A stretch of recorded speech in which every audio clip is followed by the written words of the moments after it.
Donald Trump's relationship with Deutsche Bank is back in the news.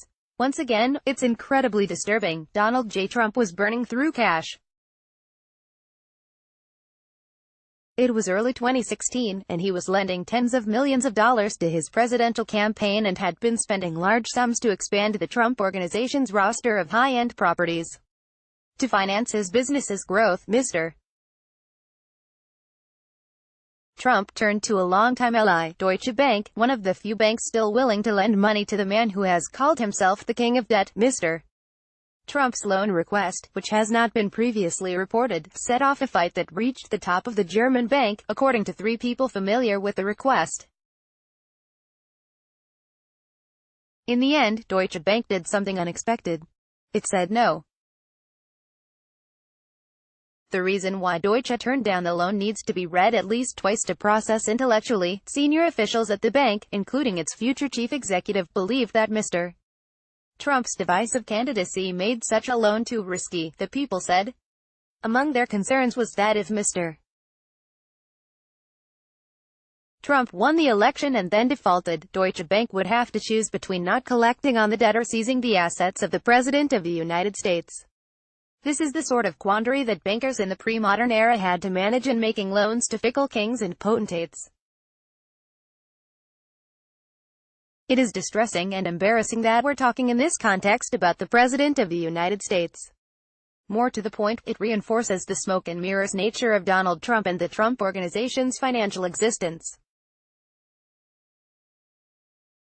Trump's populist appeal hinged, in part, on being so wealthy that he knew all the loopholes and couldn't be bought or corrupted. But there is little indication that Trump has anything like the sort of money he professes to have. Billionaires don't write out $70,000 cash bribes in monthly installments. People with the resources of a Tom Steyer or Michael Bloomberg don't need to take out a loan if they spend a comparatively paltry $30 million or $40 million of their own money on a vanity political project. They just write out the check and think nothing of it. Honest rich people also don't have trouble getting loans even if they do require them. Banks are happy to lend to them because they're guaranteed to get their money back plus a big interest payment. But even before running for president, Donald Trump was well known in the banking community as such a high default risk that none but Deutsche Bank would lend to him, and even they wouldn't do it in 2016 because they figured they might not ever be able to recoup it if he actually won the presidency. As for Deutsche Bank, it's worth remembering that Robert Mueller's team is actively investigating the company, which was forced to pay a hefty fine for laundering $10 billion in money from Russian oligarchs connected to Putin. While no one can prove anything yet, dark insinuations have abounded about the connections between the Trump Organization, Deutsche Bank, Trump's strangely unprofitable money sinkholes like Turnberry Golf Course, and Russian money laundering. But not even Deutsche Bank would step in for Trump in 2016. For someone of Trump's stature to fail to secure a loan is remarkable, an indication that he both lacks the moral character to repay his debts and adequate assets to offer as collateral to seize in case of default.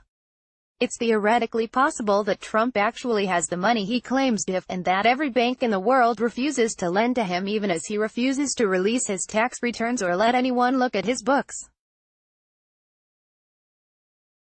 Or it's possible that the President of the United States is a fraud, a man with significant debts to shady characters who is illegally using the presidency to balance his books by taking bribes from wealthy donors and foreign powers. Until the public can see his tax returns and some proof of his financial situation, we'll never know for sure. But what we do know doesn't look good.